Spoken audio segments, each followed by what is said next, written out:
Your zoo is complete. All we have to do is attach the wrought iron scroll at the top of our entrance to our zoo, right there at the top.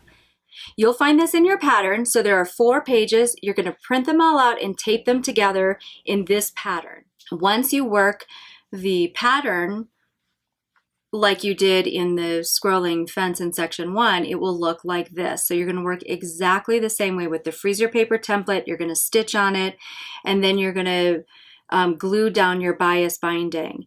Now, one of the ways that you can personalize your quilt is you can use the scroll work on the sides and then take some of the iron pieces, the bias binding, and personalize it and put a name in there. I think it's really good to keep the scroll work because the art element that we're talking about here is repetition, and you're repeating a scroll. You know, you're taking these 2 and you're repeating it up top, and it's kind of bringing the quilt all together. So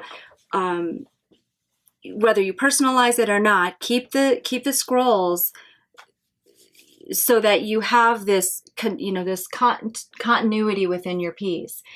This is going to get attached to the top of your quilt the exact same way that you attached section 1 to section 2 without a sashing.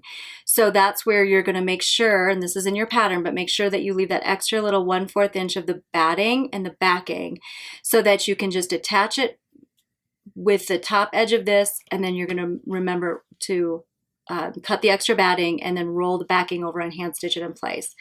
Once that's on the top, your whole quilt is complete. What you're going to do then is stand back and look at the quilt on the design wall. Now, one of the things that you can do is just take a photo of it with your phone, your camera phone, or I should say, take a photo of it with your phone's camera and look at it, and that's a really great way to look at it as a distance. If your eye goes to one thing in particular, that means it needs something extra. For me in this quilt, the one thing that my eye goes to is right here. The whole quilt has a lot of color and a lot of texture and a lot going on, but right here, the snail sort of fades into the background. So I thought, well, this is great because I can add some additional elements to this quilt that will maybe even come over the fish, maybe sort of slide into this section here, and that's kind of fun too.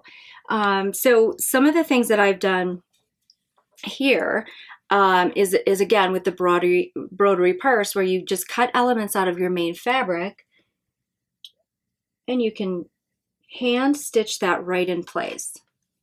So now again, with the scroll work, I'm mirroring the main fabric, but I'm also mirroring the waves of the ocean. So that kind of looks great too. If you're a crocheter or a knitter, you can actually take some yarn, some matching coordinating yarn, and knit or crochet some little leaves, okay, and just put them anywhere in the background, just so that that snail looks like he belongs on something and he's not just floating in this dark background. Again, with you can take some wool felt and embroider on that and make, obviously everything that you do here you want to mirror on the other side, because we are working with symmetry in this quilt. So if you do one, you need to do another and mirror it together. All right, so that is a nice way to fill in some holes, and this way you can attach in by hand. You can add extra beads. You don't have to go back to your machine. You can just use your handwork and attach your elements that way. Once you're super happy with the whole thing, you can bind it as you normally would. I chose a traditional binding because I wanted to encase all of the things that I've done in this quilt just with a nice solid frame. But you could certainly put a facing on it if you don't want that frame. You could put prairie points, a scallop border, whatever it is that you want to do or that you feel like you want to add to the quilt, you could do. And the other thing that you could think about is you could keep going at this point. I mean, now you know how to work a section separately and add to the quilt, so you don't have to stop here. For one example, you could take these little bitty blocks, the square and square, which are so easy to do, and you can border the entire quilt with just these blocks, especially if you have a nice large collection of buttons or or beads that you want to use up, that is a great place to showcase some of those things that you have. Another idea, now that you know how to enlarge patterns, is you could take this butterfly block and make it even bigger, and that could be the centerpiece. Or you could do a whole quilt out of just one big butterfly and then maybe do some little butterflies around it.